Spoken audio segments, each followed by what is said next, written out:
ஆளு. நான் யாருக்குமே வந்து பிரியங்கா அக்கா ரொம்ப நல்லவங்க, மணிமேகலை அக்கா ரொம்ப நல்லவங்க அப்படி என்னால பேச முடியாது ப்ரோ. என்ன பொறுத்தளவு அங்க என்ன நடந்துச்சோ அதை வச்சு நான் பேச முடியும். என்ன பொறுத்தளவு ரெண்டு பேர் பக்கமும் தப்பு இருக்கு, ரெண்டு பேருமே விட்டு கொடுத்துருக்கலாம், அவ்வளவுதான். மேபி என்ன பொறுத்தளவு அவர் சொன்ன ஒரு பாயிண்ட் ஆஃப் வியூல வந்துட்டு நான் கேட்குறேன், ஒரு வாரத்தை பேச விட்டுருக்கலாமே அப்படின்றது. இன்னொன்று நமக்கு தெரியும் பிரியங்கா அக்கா வந்து எல்லா இடத்துலையும் மூக்கு நுழைப்பாங்க, அது பிக் பாஸ்லேயே நம்ம பார்த்துருக்கோம் நேரடியா. இதுதான் நீ எக்ஸ்பெக்ட் பண்ற இல்ல, அப்படிதானே? உனக்கு பிரியங்கா அக்கா ஃபேன்ஸ் நான் திட்டு வாங்கணும், உனக்கு அதான முக்கியம்.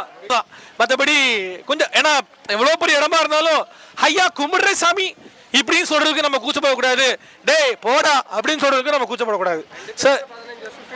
அதுதான் நான் சொல்ல வரேன். இல்லை என்ன பொறுத்தவரை இந்த ரெண்டே பாலிசி தான். நான் சொல்றதா கும்பிடன் சாமின்னு சொல்லக்கூடாது, ஏய் போடா சொல்றதுக்கு கூச்சப்படக்கூடாது.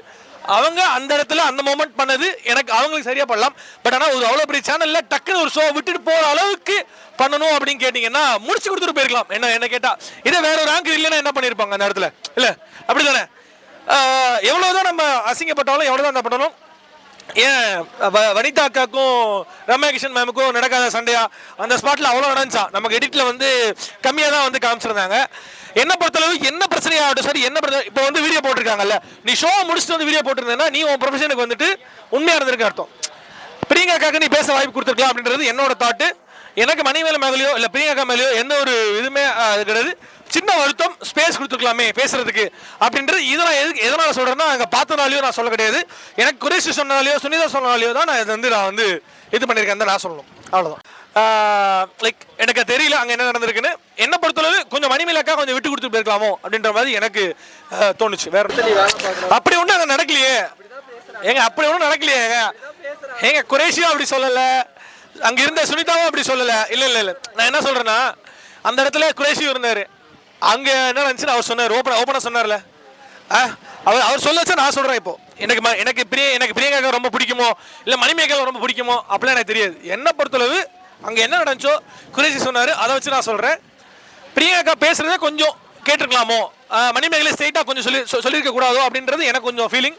அவ்வளோ அது அவங்க பர்சனல் மேட்ரு. நம்ம என்ன நினைக்கிறது இருக்கு? சரி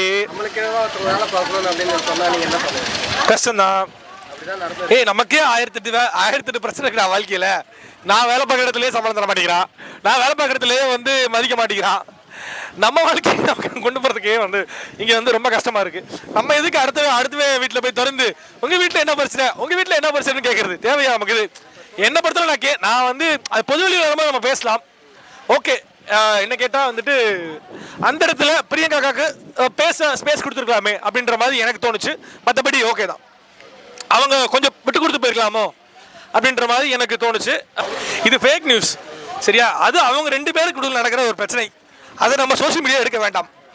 ரெண்டு பேரும் தப்பு பண்ணியிருக்காங்க, ரெண்டு பேரும் சாரி கேட்டு பிரச்சனை முடிச்சு அடுத்த ஷோக்கு போங்க மக்கள். ஏன்னா ரெண்டு பேருமே மக்களுக்கு பிடிக்கும், அவ்வளோதான்.